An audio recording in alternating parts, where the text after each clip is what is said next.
bwe nali ne muganda wange JB Muwonge. Naye ngambye kanveeyoko katono because bingi nnyo byendaba bigenda mu maaso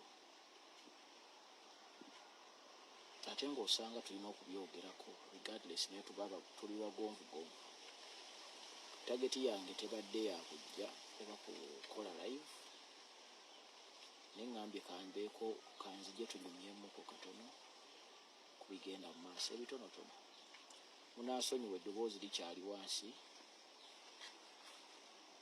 gwemanya bumanya nti ndi neekaka bwekasi naye nja kubeera bulungi. So mugyebaleko baganda bange banankyukakyuka, mwenna ye gye muli abatulaba oba abandaba, abali mu Uganda n'abali ebweru wa Uganda. Emirimu gigamba gitya. Ebbanga eriise okuva lwe twava mu kkomera mbadde nina ebintu byendaba bigenda mu maaso ebyenjawulo, not because tetusobola kubyogerako, naye kati waliwo ebintu ebimu bye sitasobola kujja kwengejingamu kubanga biba tebigasa.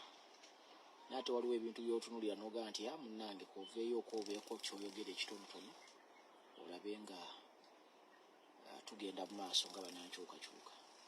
We twogerera olunaku olwaleero mbadde wano mba ngoberera. Waliwo ttiimu egenze ew'omukulembeze ate basobodde ku accessinga waka ne batugamba nti omu ku balooyazi akwatiddwa, which is confirmed. Mbadde naakajja ku layini wano eno, waliwo omuliro ogukutte nga gukwatidde ddala Kinnya na Mpindi n'ekitebe kya National Unity Platform. Nkiddamu, mbadde naakajja ku layini wano, waliwo omuliro ogukutte almost Kinnya na Mpindi n'ekitebe kya National Unity Platform. Ebintu bino bw'obitunuulira, they are not happening because this is not a coincidence. It is not a coincidence.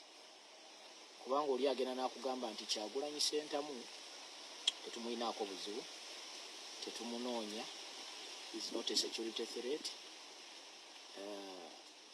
Ate ogenda okulaba abantu bagenda ewaka ate ng'olaba bateekawo embeera. Ne bw'olaba events ezimu zigenda mu maaso kumukumu, abantu abali mu system oluvannyuma lw'okulaba nga tebasobola kukonvinsinga bannayuganda. Kubanga kankubuuze, olwaleero bw'oŋŋamba nti you won nga bwe batugamba nti baawangula, they should not be panicking, they should not be putting fear. Bandibadde tebakyakwata bantu, bandibadde n'abantu abasinga nga bali bweru, baatugamba nti akalulu baakawangula. Naye kino kyonna kikulaga ekintu kimu, balina ekintu kye batya gwe kyotalaba oba ffe kye tutalaba. For them inside they know waliwo kye batya gwe kyotasobola kulaba, naye with the time tujja kitegeera. Balina bo kye batya gwe kyotayinza kulaba, because wali obaddeko awo kiringanga bw'obeera ewaka ng'omanyi wakoze omusango naye maama n'atakugambako, n'oyingira n'akuwa n'emmere n'olya, n'okubuuza nti okusse nkwongere. So waliwo ekibagoba as them. Ne bw'olaba baleeta events back to back is first of all to make you busy. Ekyokubiri okumakinga sure nti mutryinga okwerabira the current situation oba ebigenda mu maaso ebyakati. I've been listening to all found of stories, ezimu nga saagala na kuzoogerako kubanga tezigasa. Naye njagala mumanye ekintu kimu, nti you're not looking at the bigger picture. The bigger picture is what is going to happen. Why these events also happening mu bwangu?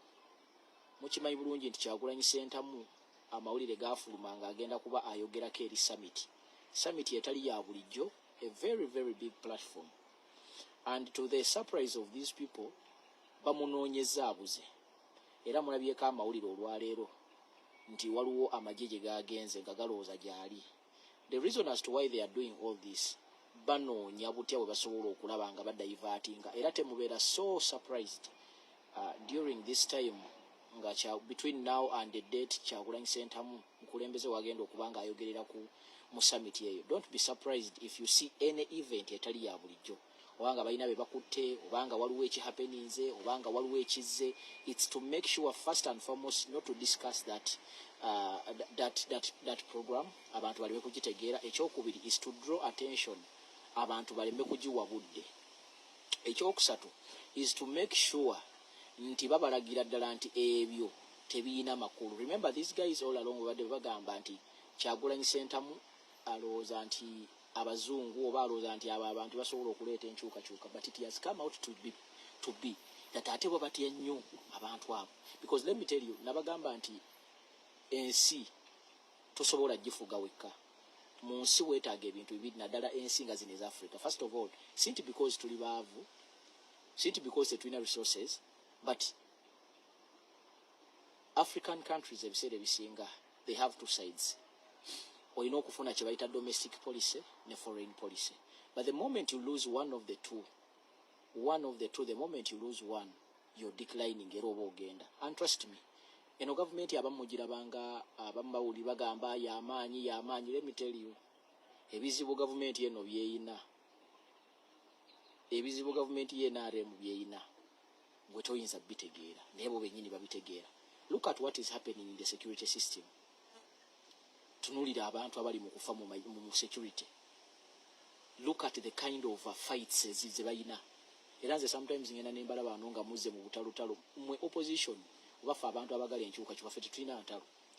Entalo eziri mu kibiina kiri buli omu ayagala kubeera top, buli omu ayagala kuba nga asinga ku munne, buli omu awulira nga munne tasaanidde atejjukira bangi, kitegeera. So baganda bange, just one thing I'm going to ask from you, naddala mu abali ku internet abalina following enene nammwe bakomredi abatugoberera. One, make sure nti you don't get diverted. Ekyokubiri, make sure, make it a role, make it an obligation to make sure nti every day between now and the date that Mwami Kyagulanyi, His Excellency Kyagulanyi bwagenda okwogerera ku summit yeyo, making sure nti society yonna eri positive era nga erindiridde what is going to be discussed there. And after discussing, don't just leave it there. Pick something. For those who are in the diaspora, it's your role. You know very well what is happening in this country. In this country, it is very hard for Ugandans at the moment, like to go out and demonstrate. It's very hard for Ugandans, like to hit the streets. But nevertheless, you people who are far away from here, from Uganda, you have a very bigger chance. Even if you don't go, Uganda tebali ku streets, there are things that you can do.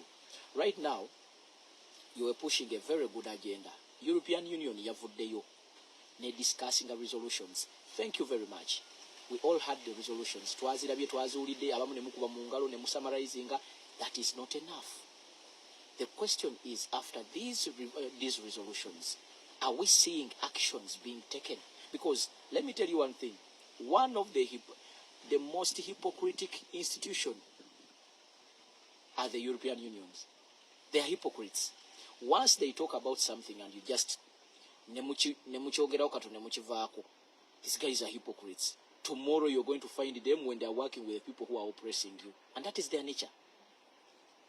Can we push more for, after these resolutions, can we ask for sanctions? Can we ask for tighter measurements? Can we hit there to get like mudemu walieri mufune oba tufune kye tuyita pressure ku bantu bano? What do I mean by pressure? Continue hitting their handles. Continue reminding them. Continue pushing. Continue going to their doorsteps. Continue hitting their offices. Continue engaging them. Continue sending them evidence. Let the evidence overflow. Kugamba nti batuuke ekiseera nga mubabuuze, so after the resolutions, what next? Are we seeing any measurements? Are we seeing any difference which is going to be taken? Let us not just be excited nti baakoze resolutions. These are hypocrites. Omuntu gw'otayinza kwesigulirako nnyo ye muntu omweru. They are hypocrites. They don't most of the time talk about things when nga tebagenda protecting interests zaabwe. Naye kati omulimu gwaffe omunene is to make sure mufune teams, get teams. Mwana tusonyi waffe abamu ndiseewulira bulungi naye mbadde n'okujja ati simbeeko bwenjogera obutonotono. Get teams tuhitinge gundi zaabwe social media handles, tuhitinge bwe tubasanga bonna, tubalumbe kinoomu, tufune namba zaabwe, mukube amasimu, ne mubeera just bantu basatu banaane mugakuba after some period of time gye mwewadde. Make sure nti muba making up busy.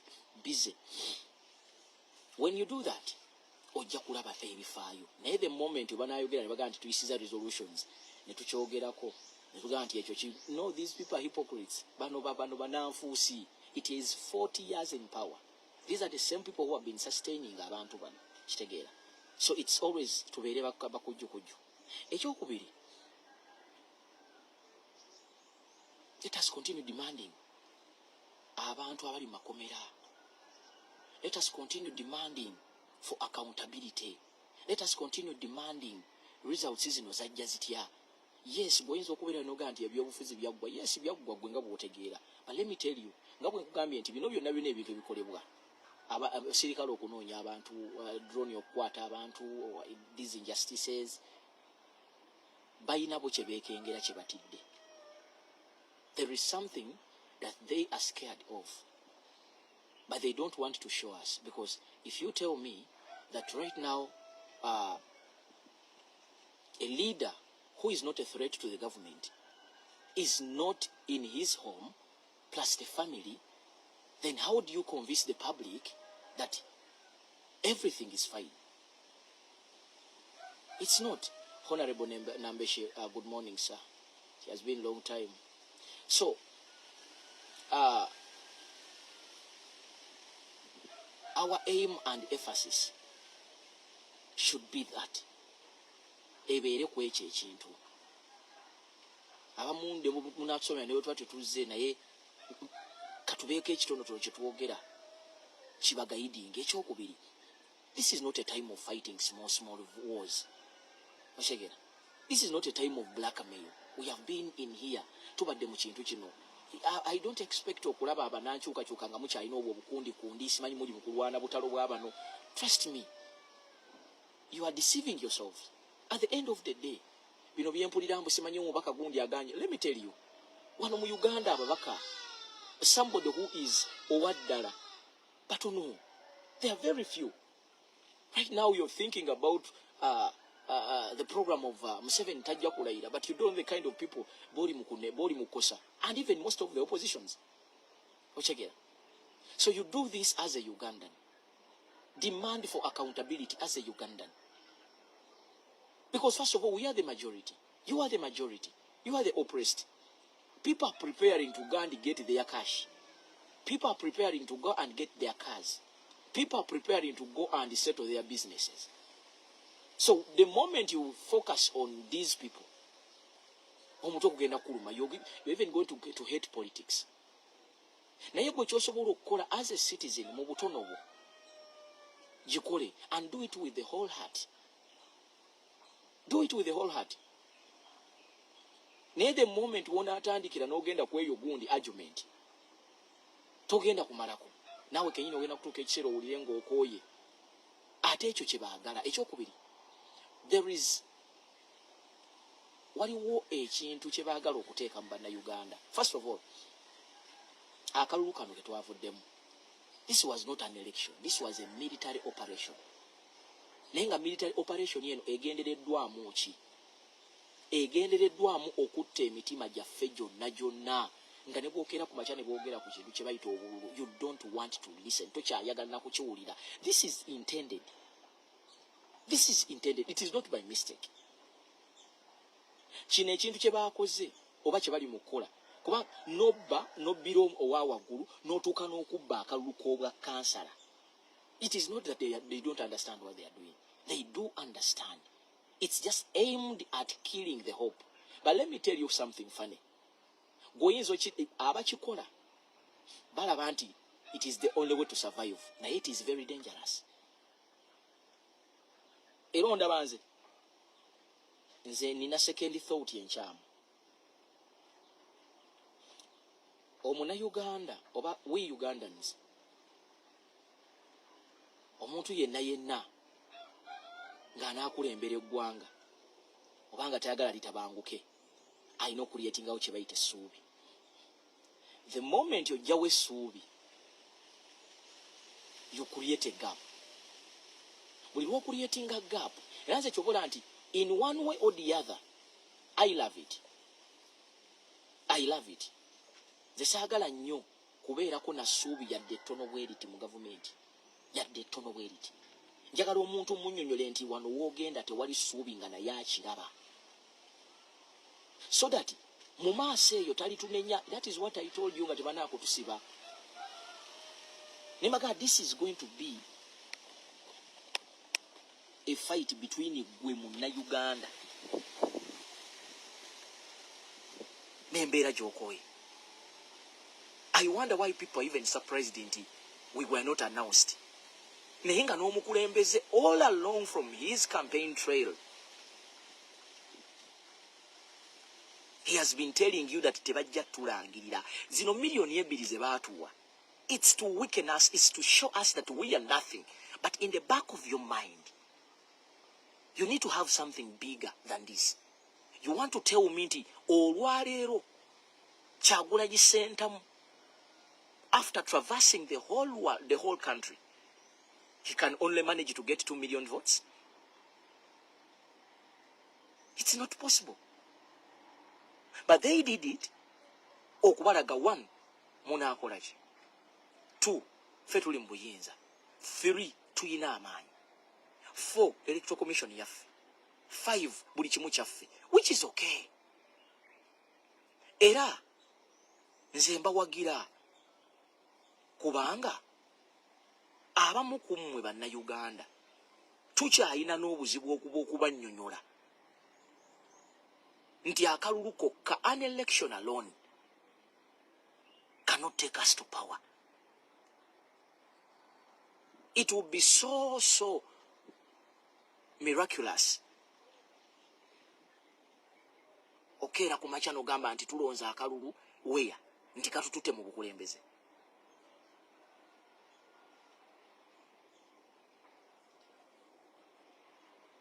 Era mpulira nnyo abantu nga bagamba sigenda kola bwe sigenda kola boy. You're very okay and it is okay. But let me tell you, you're dealing with an entrenched government, a system which is rotten from the core. You're dealing with people who lose nothing to get what they want. Sometimes nachibagamba wano nti if you want to get something from a mad person, you need also to behave madly. Oyina kuba mulalu okufuna ekintu kyo mu balalu. Sometimes discipline tegetekola. You need to be mad. You need to demand. You need to push harder. And let me tell you, you people who are getting abali mukubanga mukoyi, kitegeeza nti you don't know what you want. You expect everything to be put for you kumukeeka. Naye ng'okimanyi nti ne mu bulamu bwa bulijjo we have to first hustle n'okufuna ekyokulya. We need to accept balina okukola buli kimu kyonna okubaako abantu abamu be balaga. Kati let me give you an example. Abantu gambanga nti they are protecting their gains. Olwali be basinga okukola wano live nga bakaaba. Ababbi batutta, bannange batutega, banaye ebintu byeyongedde. But when we were telling them, batulabanga baddiikuula. So I think we need more operation in this country. Because mu Uganda muno tulina ekintu kimu. It's all about tebinkwatako until nga kintuuseeko. And that is a very wrong mentality. Buli lwobeera ne mentality eyo n'olinda kikutuukeko ekintuuseeko, kijja kutuukako sometime ng'ate nze sikyaliwo obanga nakivaako dda nagenda ku kirala.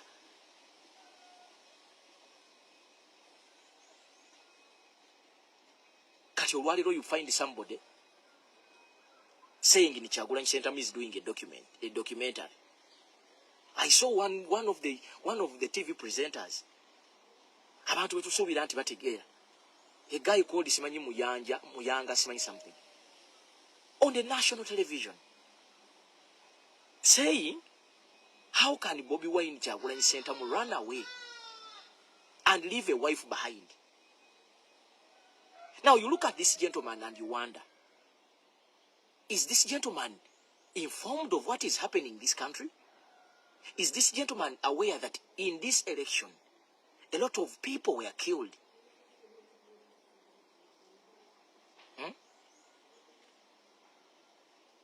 Is this gentleman even aware of the feelings of these people? You know? Yes, we can speak. Then sometimes, chovola anti ebiseera ebisinga nze nina ebintu byenjize. Bwe mba sirina kyakwogera nja kusirikanga.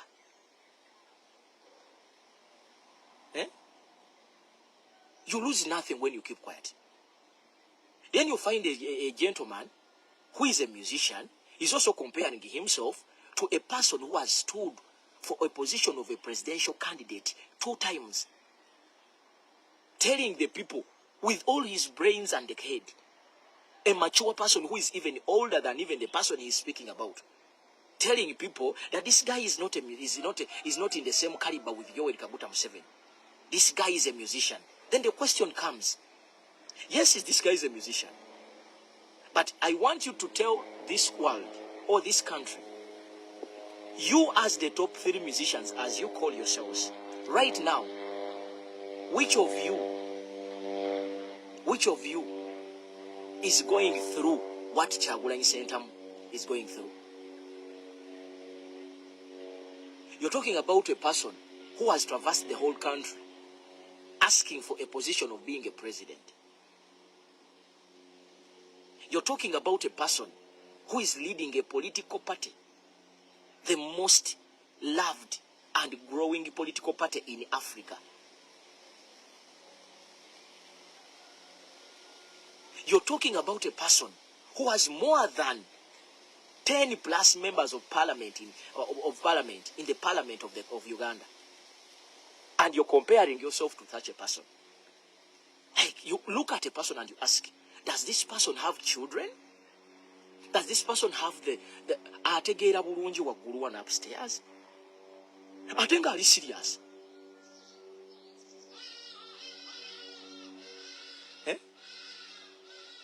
But you wonder and you say, no, it's enough. No government, that is the mentality y'abantu. Na ebyo byonna byonna, why do they bring this? Is to make sure and you lose focus. Is to make sure and you lose the track that you own. You bloggers who are out there, who are very far from this country, it's your role and some people to lead the people on the internet in a proper way. Because they will try to bring all kinds of diversion. They will try to bring all kinds of discussions. They want to make you look a fool. They want to make you believe that what you're following is wrong. They want you to forget the injustices that they have done to you. They want you to forget about what is happening. Baagala ensi yonna yonna ebenga teyina kyeyogera. Kafenna tutambulira mu kutya. Which it might not happen. Because in Zolwari oyinza okunzita. Oyinza okunsiba. But let me tell you, Kyagulanyi Ssentamu has left a legacy behind. And Kyagulanyi Ssentamu is not himself. Kyagulanyi Ssentamu is an idea. Once you don't deal with the issues zali mu kwogerako, the problem is not Bobby Wine.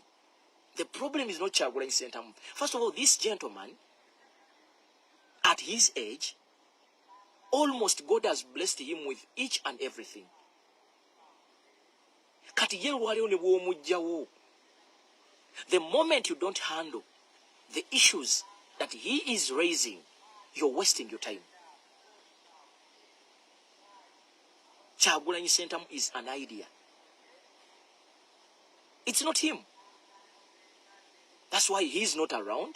But people have not stopped talking. The country is asking. That's the reason as to why some of the members of the leading of the government here, they are jumping from television to television, trying to manipulate his absence.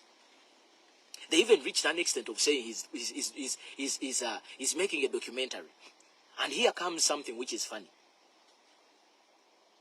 When they said that, they have been receiving some of their people in the government who are dying. So people were also asking, are these people also doing a documentary? And then these people inside the government, they banyivu. Kakati namwe abantu be muri mukufirwa bali mukola documentary. So guys, sijja kwogera nnyo kubanga sewulira bulungi. Naye jasimbadde nja atunyumyemu akatonotono.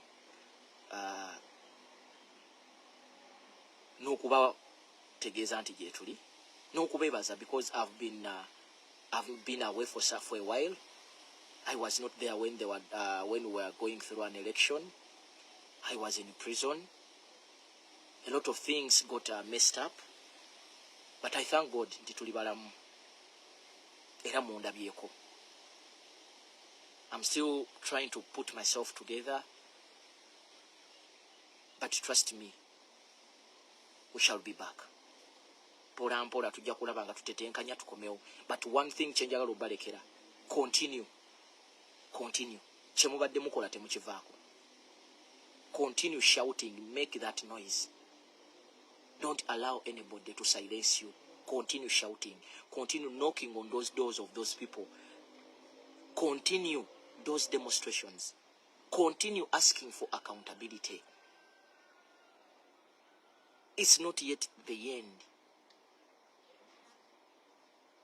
I know otukekisa noga abikutami.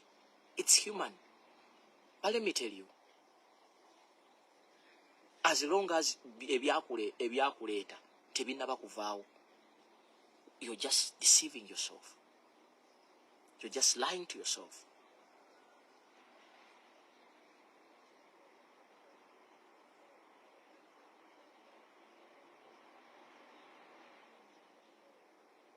Omulimu gw'okola ogwo gubeereko. I see a lot of people in the diaspora nga baweddemu amaanyi. It is understandable. Naye ffe abamu bwe tuba nga tukyaliwo wano ku ground nga tetunnaggwamu maanyi, twekwate. Let us speak each other. Let us hold everyone's hand. Twekwate. Mwabali ye Bulaaya mukozese advantage ye Bulaaya nti muli eyo, you're far away from these people. But they continue hitting those offices. Mugende mu offices ezo.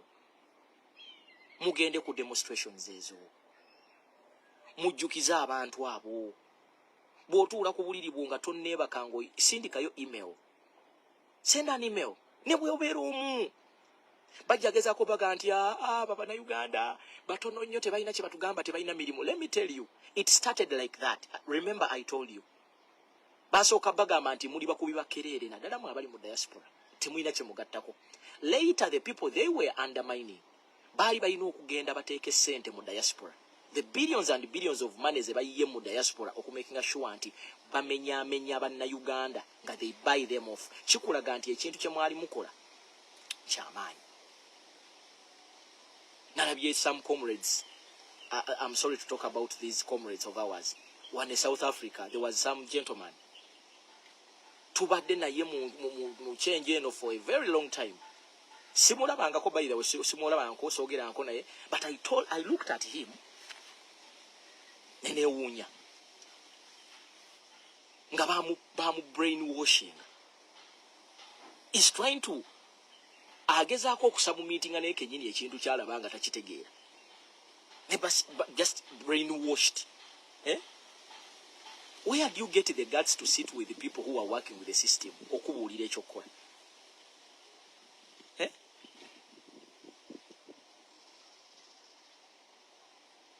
Where? Aga amagezi gaakuwa lwaki tagenda n'agawa bakama be? Bukuba kutabaana baffe ne babata.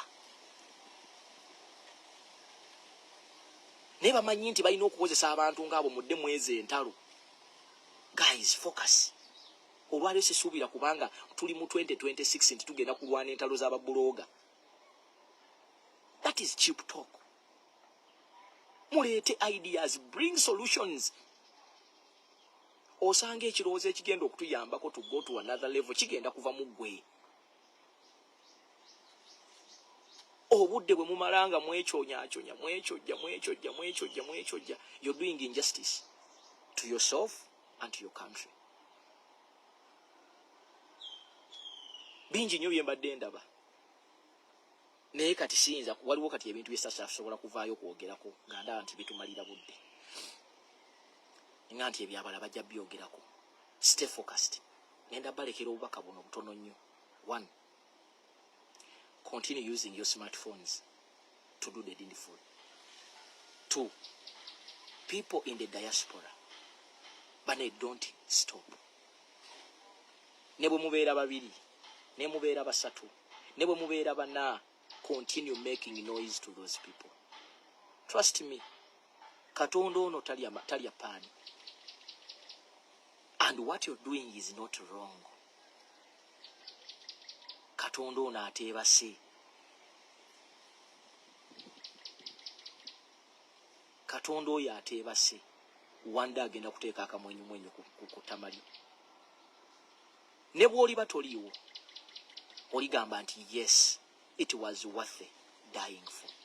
Because tobye okwogera ku nsi oba tokoze musango. You don't talk about your country nti olw'okuba ogiwalana. Guys, if you can see what is happening in the health sector system, mfu.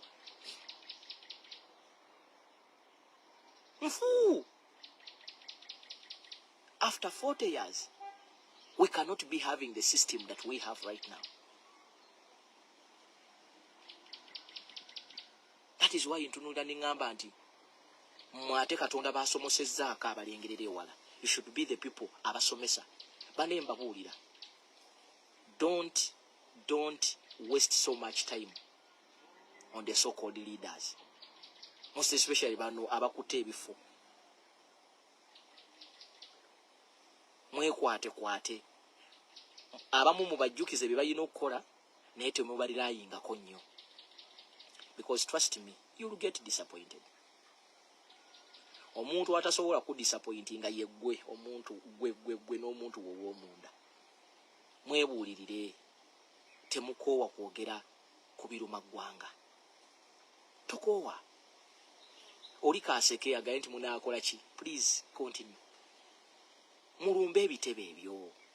Mugende. Ffe lwakuba nti kino ekintu nakibagamba and I will tell you here and there.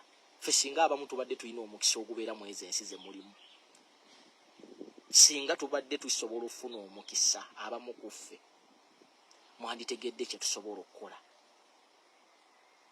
Nga tufunye omukisa okubeera mu some of those countries that you people are in. Okubeera ne assets ne gadgets ze muyina abamu. You'd see what we can do. Kati mwabali mu bifo ebyo. Katonda ba blessings financially. Katonda ba blessings nga muli mu nsi ezirimu democracy. Don't underestimate that. Because you are not there by mistake.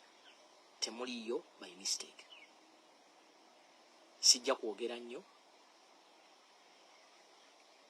Njagadde just babuuzaako nakuba buulira bitonotono. Ebisigadde abamwadde mu mbuuza ngenda nja kutereera mpola. Right now, bingi ebinnuma.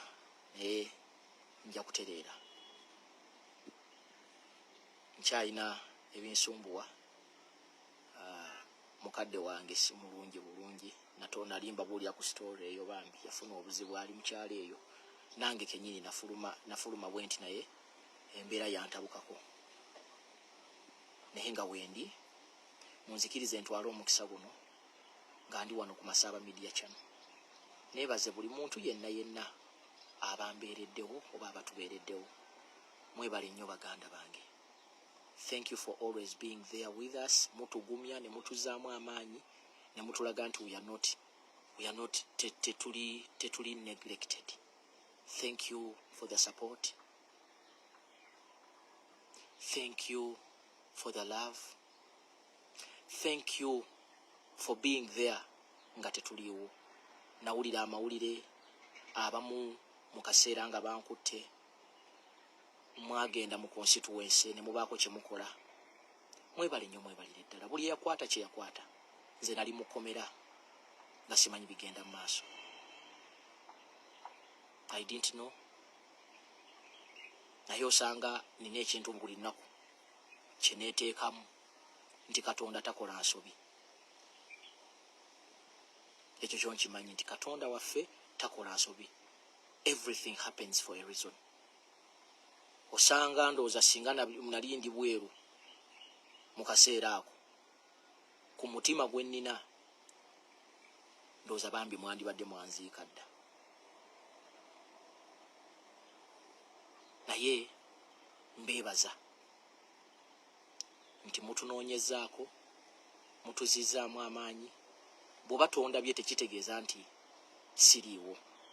Kumanya bumanya nti nafuna obuzibu bwe nkyagezaako okusetolinga. Bwe naaba nga nteredde nja kujjanga. Ekirala nyinza obutajja nga mpoggana, naye nja kujja tunyumye, tudirectinge, twogere, tusharinge ideas. N'ekitono kye tunaaba tusobodde tuwandingeko. Obalio mukimanyi bulungi nti Kyagulanyi Ssentamu omukulembeze aliira ku nsiko. So that is a full discussion that we need to show the world. Fe abamu baatulemaza,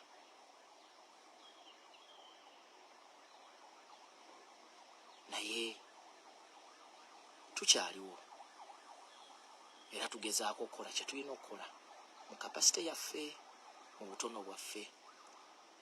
Naye nga mwebale nnyo. Njagala okwebaza bambi abankwatira akasimu kange okwali Batoke, kuba munnaye bwe bankwata essimu nalwana nnyo nenjikasuka, yatika waneno, naye neebaza Katonda nti ati sinagisigaza. Neebaza Katonda bannange bakomrade mwenna abayimiridde nange. Neebaza abasajja nga ba JB Muwonge ne bafaani bo ne bafollowers bo. Mwebale nnyo kubanga mubaddewo ne mumbeererawo. Neebaza muganda wange JB ASP Asiimwe.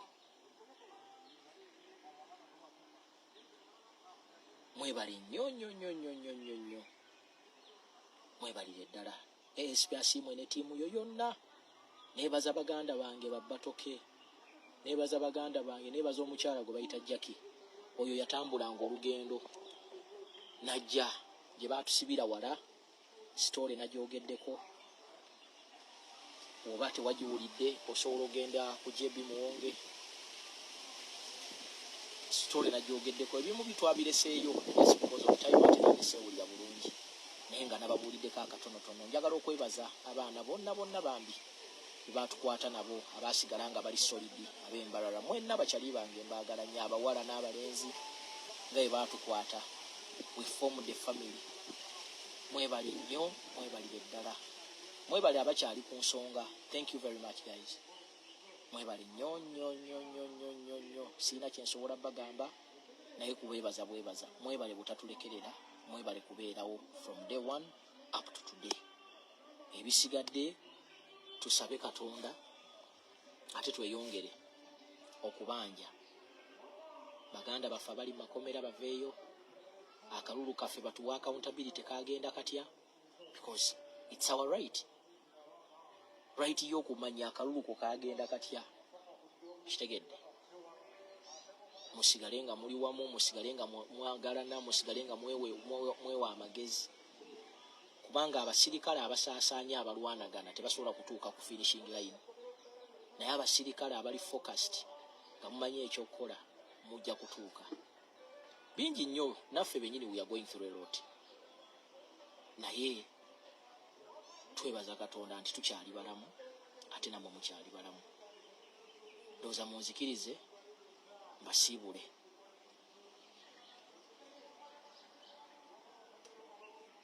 Munzikirize mbasiibule. Mpozi kano kankayiseewo abantu bangi nnyo ab'enjawulo bankubira ngende nkole interview. Bane munansonyiwa. Siina interview ze ngenda kukola.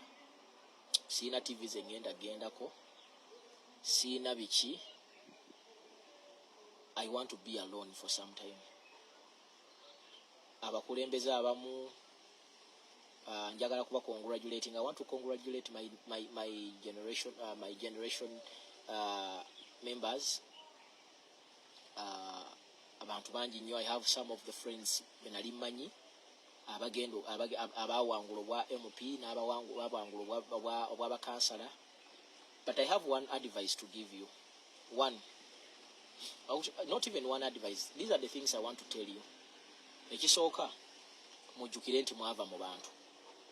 However much mulina obukulembeze obwo, temweyisizanga bubi ku bantu. Ekyokubiri, mutuukirizenga ebintu by'Abannayuganda bye babasabye. Ekyokusatu, mubeerenga ku forefront to advise, to guide, to teach. Abamukumu okuba lwe bwawangula emikutu gyammwe gyagenda silent. We only see you nti simanyi mugenze wano muli mukulya. This is not time for eating. This is not time for show. This is a time of mobilizing abatono be muliwo mu guiding a society. Kyowanja okwebaza omukyala gwe bayita Goreti Namugga. Regardless of not her going through, she's always online trying to teach Ugandans and educating them. This woman is special. Abantu nga bannambooze naye abamu okuva lwe mwawangudde obukulembeze social media zammwe zagenze mute. Era nga mmanyi in the back of your mind muli mutunuulidde milioni 315. Mwafunye abakazi abapya, mwafunye amayumba amapya, mwafunye ebirowoozo ebipya, mwafunye emikwano emipya, ne bannammwe wano abadde bagira bababeererawo mubalabanga kasasiro. But let me tell you, waliwo enjogera egamba nti bw'oba olinnya waggulu, making sure nti abantu boolese wansi tobeeyisizaako bubi, because they are the same people bogenda okusisinkana ngokka. Musigale ku mulamwa, emikutu gyammwe mugikozese okubanja. Abaana bangi nnyo bali mu makomera.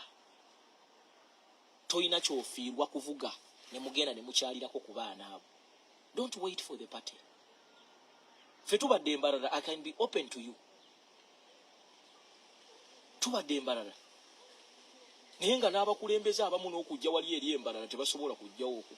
Not because tuba twagalawo ssente oba kiki. No. But buli bwe mukyalira abaana abo bafuna amaanyi. Waliwo n'emikwano gyange egimu egyayitamu wano ku bubaka bwa Parliament. Omanyize sitya kuboogera. One of them made a very stupid statement. Yambuuza, naawe bulijjo oli mukwate. Ne mugamba musajja gwe. Ate ekyasinze okunsobera. Bwe yambuuza nti naawe baakukwata. Ate n'ambuuza omuntu omulala ate nga naye bankwata naye. Nati ate gundi ye baamuteekawa. Like you guys mumwabaki mumwana. Mwafunye obukulembeze mubukozese bulungi. Temuswaza kibiina, temuswaza Kyagulanyi Ssentamu, temuswaza Bannayuganda. Bannayuganda tebabaagalako ebyo bifo. Bannayuganda baagalako solutions. Tugenda kukola tutya okwenunula. Waliwo abadde bambuuza nti akalulu kaffe. Ekituufu kiri nti akalulu kaffe tetwasobola kuyitamu olw'ebintu ebimu bye mumanyi. Nze kennyini saaliwo. Ate ekyokubiri, singa akalulu kale kaalinga mu kibuga ogambako kale. Naye akalulu ka kyalo. Whereby mu kyalo omanyi ebisobola okubeerayo. Naye mu byonna njawo kwebaza buli muntu yenna alina kye yateekamu. Bane mwebale nnyo, mwebalire ddala. But nze enjogera egamba nti we shall live to fight another day. Kasitanze omuntu ndi mulamu. Ekyokubiri, it's not all about ekyekifo. It's all about osigadde oli loyo. Are you loyo?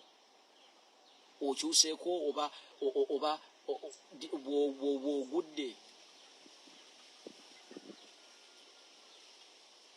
What is the next step? So, yebyo byesobola okubagamba.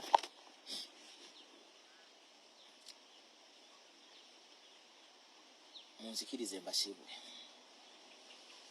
Pozi na kano kankateekewo eri oyo anoonya enamba zange kweziri zonna ze mumanyi, oba osobola okugifuna kubasinga wano abali ku online. Osobola ogifune wa bajjebbi muwonge, osobola ogifune wa yeekolera, osobola ogifune wa ASP. Enamba zange saazikyusa, zasigaddewo. In case of anything, in case you want to ask me something, in case you want to olina kyoyagala okumpa, you can use all those contacts they are on. Ekirala n'ekirala kyenzudde eriffe abali wano e Uganda, as we are very busy ku struggle, tukose n'emikisa gino okusaba ku baganda baffe emirimu. Ensonga lwaki abantu bano bagula nnyo abantu gavumenti eno, abantu abamu tebalina byakola. So muyambeeko ku baana bwe muba musobola abamu. Bwe kiba kyetaaga kusooka kufunayo ka ssente alyoka akole struggle, ng'omanyi olina w'osobola okumuconnectinga banne mubayambe. Kubanga omuntu bw'anaabaamu n'akasente osanga naye ajja kubatikkulako nammwe abatucontributingirako, because tetugenda kusabiriza all alone. A lot of people have sacrificed, naye abantu baffe batuuka ne bakoowa. Nze nali mbaddeko ku kyeyo. Ffenna kati essaawa zino boolaba wano abali e Uganda, essuubi lyaffe liri mu bantu bali mu diaspora. Naye ng'ate nabo tewali gye bajja ssente nti bazinoga ku muti. Era nze kyowola nsanga nnyo abantu naddala nga tugendangako bweru ng'onenya omuntu ali mu diaspora. Omunenya kubanga gwe tokolanga ku ssente.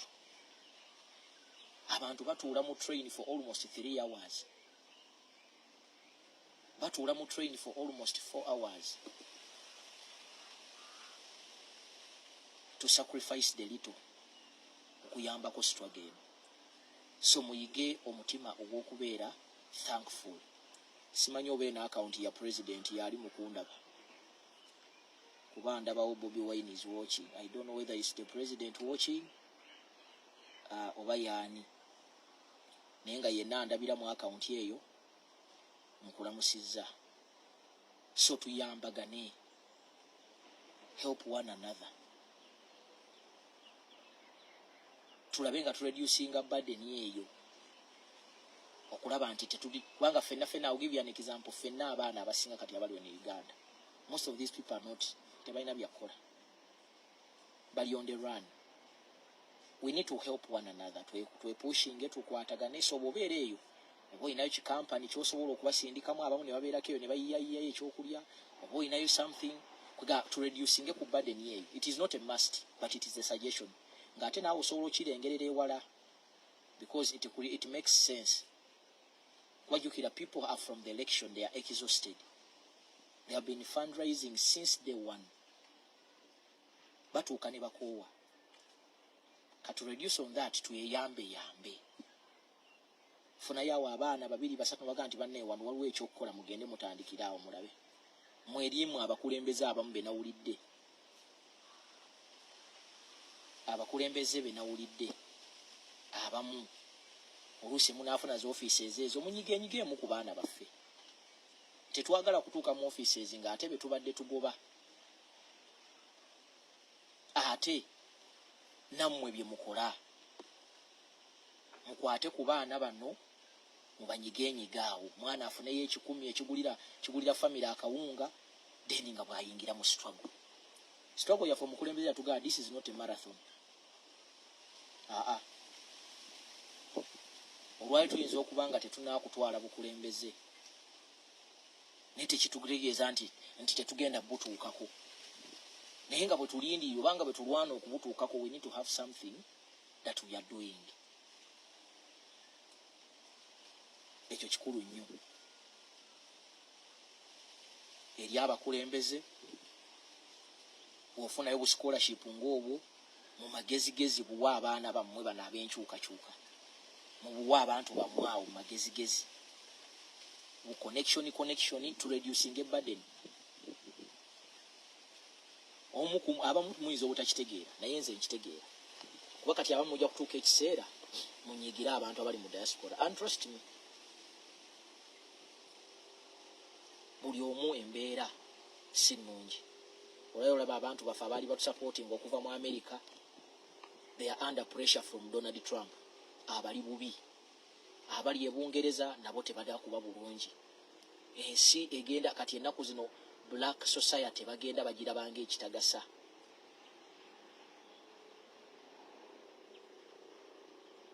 So tweyambe,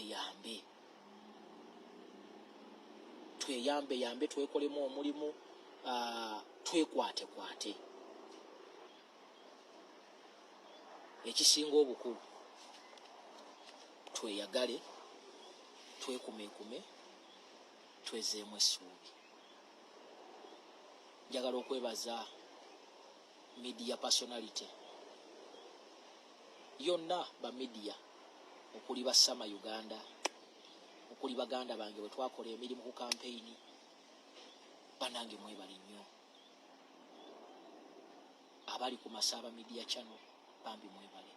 Mwenna abatulabiridde, abandabiridde. Mundaba amagumba basajja sajja tebankola bulungi naye nakogga, ate nenva mu kukogga. Embeera yo si nnungi, naye tusigale nga tulemezaamu. Eri abo abaagala okwogera nange, waliwo gwe ndabya ngamba ayagala kwogera nange mu privacy, wendi mpeereza ka message wendi. Patricia Sewungu, njagala kwebaza nange obubaka bwantuukako. Abantu bangi nnyo bambi, mwebale nnyo, mwebalire ddala. Nyinza obutabamenya mwenna, naye mwebale kunjagala. Mundaze omukwano, mundaze nti tetwalonda bubi, mundaze nti okubeera ku sayidi ey'abantu tetwakola kikyamu. Mwebale nnyo, mwebalire ddala. Ogambye kumbuuzaako, tewali buzibu, mpeereza ka message oba ku namba yange kyemmanyi oba ogiina, naye nga mwebale nnyo bannanga. Abantu abali mu diaspora mwebale kulabirira abantu banna Uganda. Ffe tusaba ekintu kimu, Mukama aggule ensalo zammwe, Mukama agaziye ensawo zammwe, Mukama abatemere ekkubo. Abadde alina omulimu ogumu afune ebiri nga kasevinzeeko ayambako abalala. Mwebale kutulabirira, mwebale kutuliisa, mwebale kutusomeseza baana baffe, mwebale kutusasulira renti. Mwebale nnyo kukyalira basibe, mwebale nnyo kweresa kyakulya ne muwa ku balala. Mwebale nnyo kubanga musacrificing omusaala gwammwe noga nti nja kujjako kano nkawa abaana bano. Some of us, we don't take that for granted. Mwebale nnyo, mwebalire ddala. Tusaba Katonda olunaku lukye naawe olabe ku ssente zo we ziraze, olabe ku Uganda eyeeyagaza, and trust me, kino nkibagamba.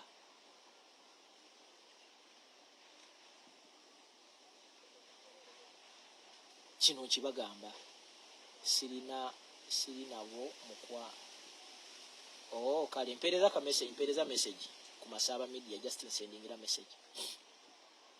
Obanga nedda onkubireko ku 076 72 34 363. Enamba eyo eri open, omuntu yenna ayina osobola okukubirako n'obanga onfuna.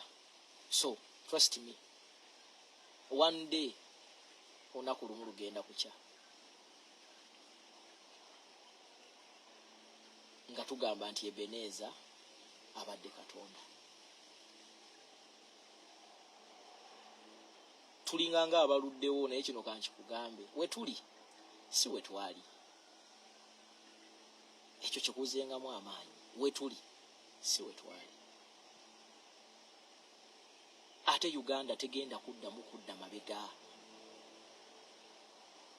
before you get bigger things, musiime ebitono bye tufunye. Nga tunakufuna kyamagero kinene, weebaze lwa kyamagero ekitono kyofunye. Pana olwaliro okubanga tuli waneeno nga mundaba naye nga tetuli mu kwogera ku byabuwemu, nga tutudde nga family naye nga twogera ku bintu ebiyamba ensi. This is a plus. Twandibadde ku live z'abawemu, naye olwaleero wetuli si we twali. Tudde buli Munnayuganda amanyi ekyokukola. Tudde buli Munnayuganda amanyi nti the system is down. N'abaali batukuba luli eri nga batuvuma bagane abasajja bano oba abavubuka bano bye boogera bituufu yadde sibawagira. Because ani mu bwongo bwe asobola okuwagira ekintu kya security okugenda mu maka g'omuntu gw'ovuganya naye n'omenya ennyumba n'oyingira n'otokyalinga omukyala, a woman, omukyala, ekitonde ekyobukyala ng'ali mu makaagi, ali mu kisenge kye. Ne bw'oba oli mu NRM, ekyo ekintu tekisobola kusanyusa.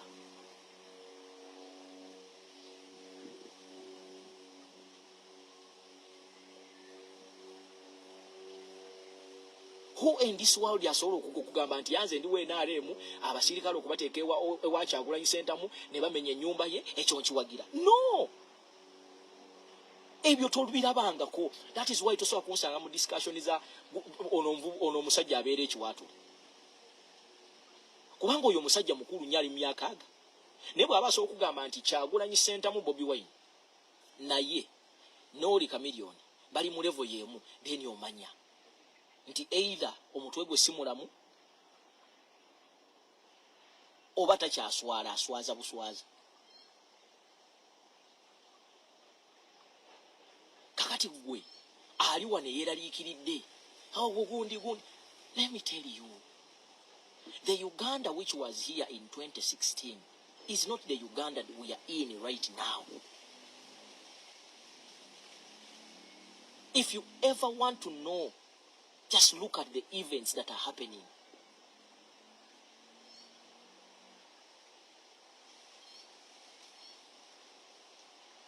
Tunuulira events.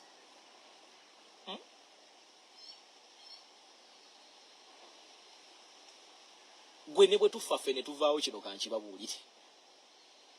Teri kigenda kuzza ssaawa amabega. Let me tell you something which is very funny. Gobadde okimanyi nti mu kalulu akagwa Western Uganda nga yo tewaali kulonda. Abakulu bano gye bava gye bagamba nti balinayo buli kimu, balinayo abantu baabwe. Okusanga obusanzi ng'olonze etti ambuleera gwali musango. Kikulaga ki? Kikulaga ki? Nti bennyini be beetiikingira obululu, they had to use aba security. Kitegeeza nti singa baali bataddewo akantu okalunga kali open, they will not get votes. Ekyo tewali muntu yali akikoze. Tubadde waneeno tewali muntu yali akikoze. Naye influence y'omusajja gwe bayita Kyagulanyi Ssentamu eridde Uganda yonna.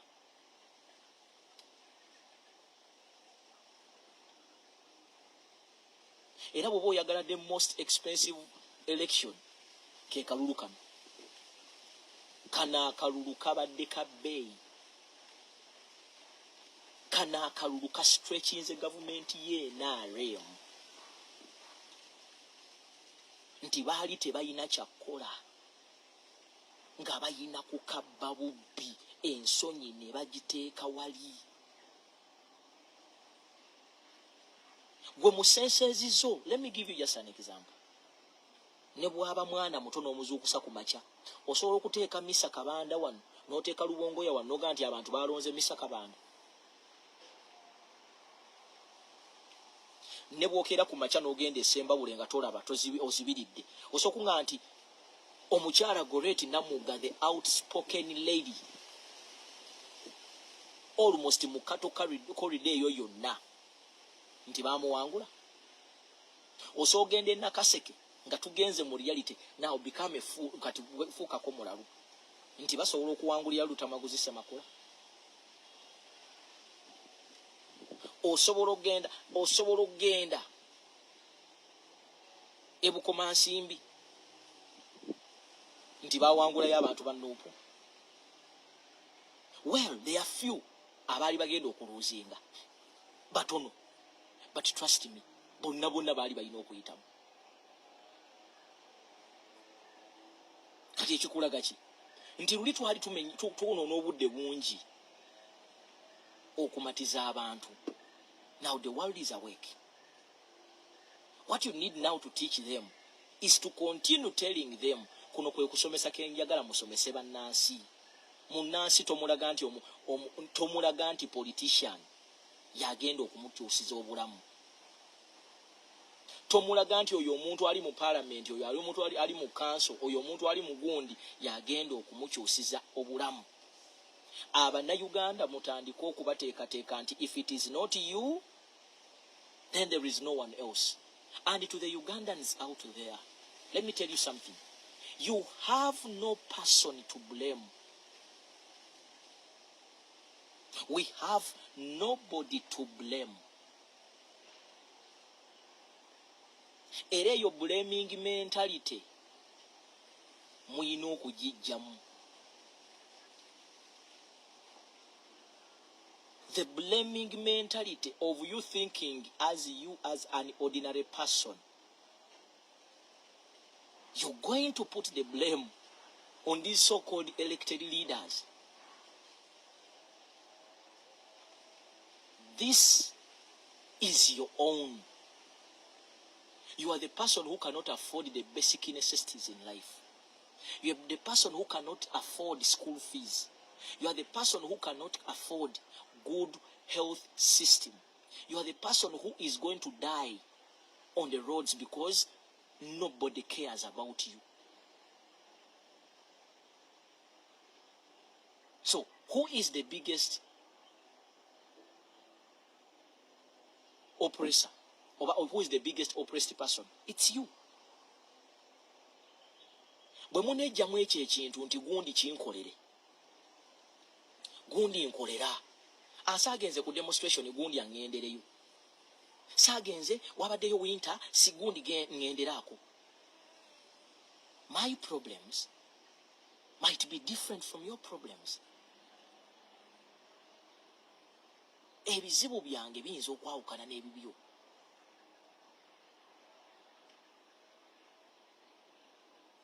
Kyenjagala kiyinza okuba nga kyawukana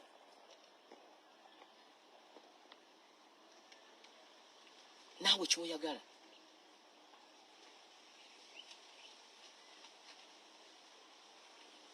Naye tukkirize nti byonna bireetebwa bukulembeze bukyamu.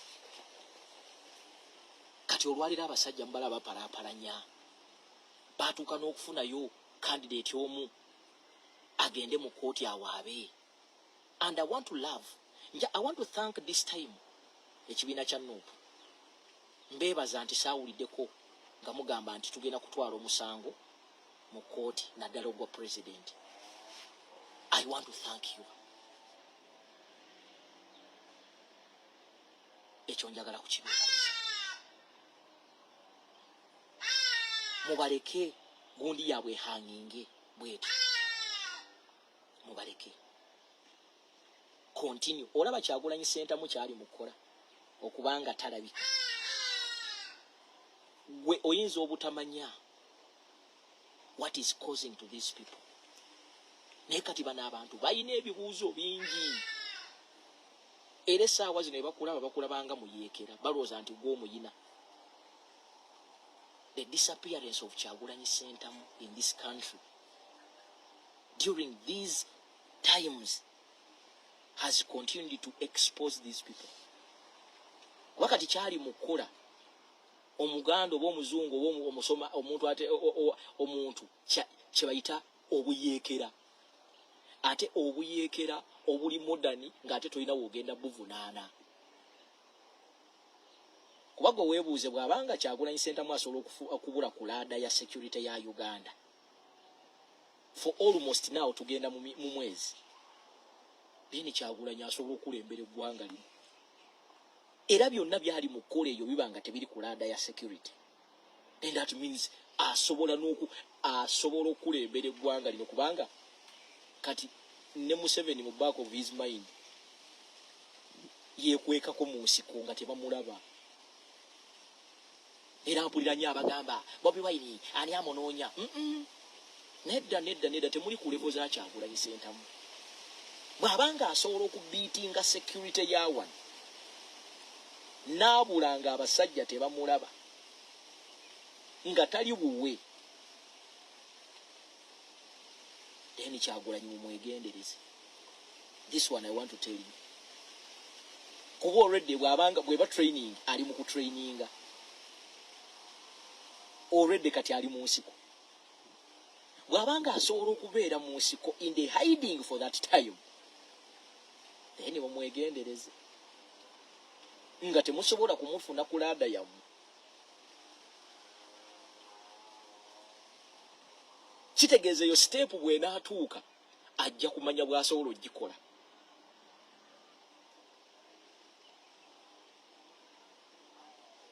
Kuba kati ali mu nsiko, bwe muba temusobola muzuula, and he is the biggest contendant gwe mutya, nti n'olwaliro okulaga nti mumutya, ewuwe mukyaliyo.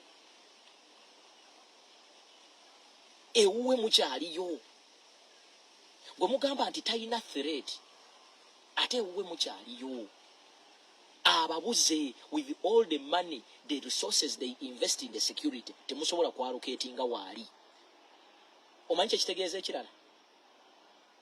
It undermines security yammwe. Kitegeeza nti n'omuntu omulala asobola ogibiitinga n'abaako kyakola. Ekyo kyekiraga kyemutaagala kulaga bantu. Ekyo temwagala kiraga bantu. Bwe guba mupiira Kyagulanyi abali mu 5-0. 5-0. 5-0. So ebisigadde tujja byogera nga nteredde. Otherwise mwebale nnyo abadde bandaba, mwebale nnyo abankubira ku masimu, mwebale nnyo abanzijanjabye oba abakyanzijanjaba, mwebale nnyo abandabiridde, mwebale nnyo abayitidde mu JB Muwonge okunnoonyaako, abayitidde ewa ASP, bannange mwebale. Thank you very much. Abali mu diaspora, those who are continuing to stand with me and other comrades from prison, bambi mwebale nnyo, mwebalire ddala. Nze nkyaliwo wano eno nkyejjanjaba, nkyekwakwata ndabe nga nzira engubu. Naye ne bw'oba tondabye, manya nti ondabyeko yenze. Anga most people are not believing, naye nga yenze gwe mumanyi obulungi. Sikyukanga, I'm here. Though I get some challenges ng'omuntu, ne wendi. Njagadde mundabeko, omanye nti wendi.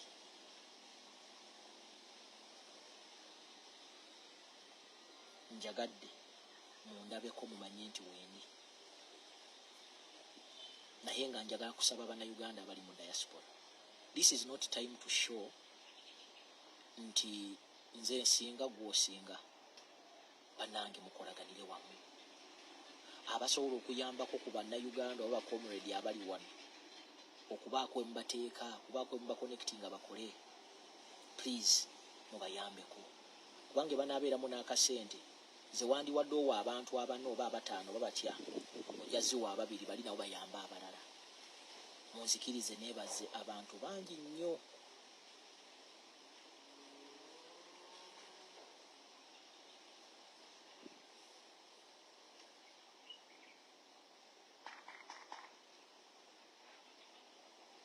Waliwo agambye nti naye mmwe Hajati kyogamba mbu okubuulira abantu ate ekyo kibi. Akatubabuulire.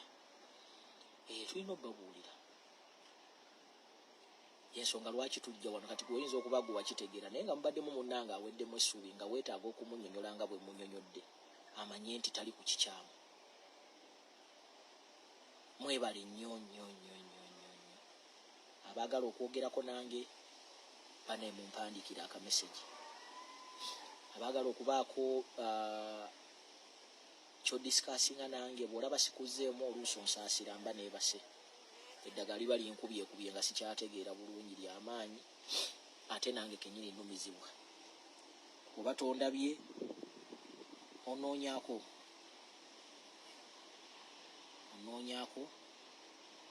ekiramu bali kunsabira mukadde naye agenda aterera mpola mpola kubanga ebankwata pressure zaamukuba abadde tannatereera,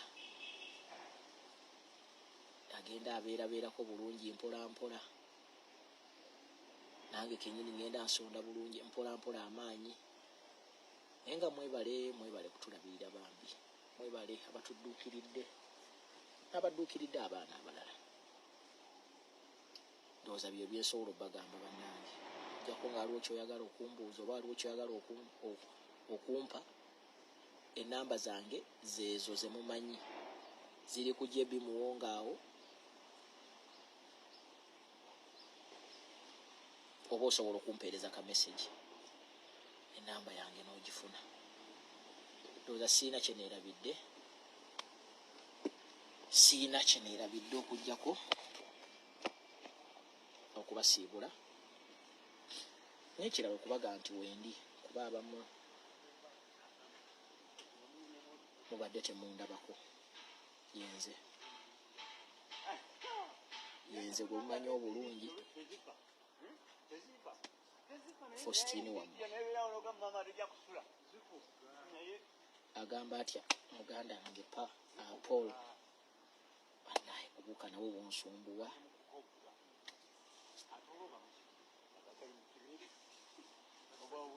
Byebyo ebyange bannaye, Mukama abankuumire, Mukama abanjagalire. Ndowooza mweraba, ebisigadde tujja kubyogera.